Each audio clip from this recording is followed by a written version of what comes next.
மேட்டூர் அணைக்கு வரும் நீரின் அளவு வினாடிக்கு 10,000 கனஅடியாக சரிந்திருக்கும் நிலையில் 8 நாட்களுக்கு பிறகு அணையின் 16 கண் மதகுகள் மூடப்பட்டன.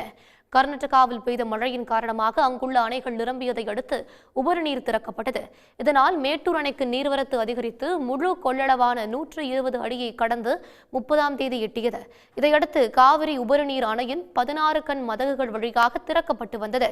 இந்நிலையில் அணைக்கு வரும் நீரின் அளவு குறைந்திருக்கிறது. நேற்று நீர்வரத்து வினாடிக்கு 22,200 கனஅடியாக இருந்த நிலையில் இன்று காலை 10,000 கனஅடியாக குறைந்துள்ளது. இதனால் 8 நாட்களுக்கு பிறகு மேட்டூர் அணையின் 16 கண் மதகுகள் மூடப்பட்டன. அணையில் தற்போது முழு கொள்ளளவான 120 அடிக்கு தண்ணீர் தேக்கப்பட்டுள்ளது. டெல்டா பாசனத்திற்காக புனல் மின் நிலையம் வழியாக வினாடிக்கு 10,000 கனஅடி தண்ணீர் வெளியேற்றப்பட்டு வருகிறது. மேலும் கிழக்கு மேற்கு கால்வாய் மூலம் வினாடிக்கு 500 கனஅடி வீதம் தண்ணீர் வெளியேற்றப்பட்டு வருகிறது. அணையின் தற்போதைய நீர் இருப்பு 93.47 TMC ஆகும். சன் நியூஸ் வாட்ஸ்அப் சேனலை ஃபாலோ செய்யுங்கள். QR கோடை ஸ்கேன் செய்து சன் நியூஸோடு இணைந்திருங்கள்.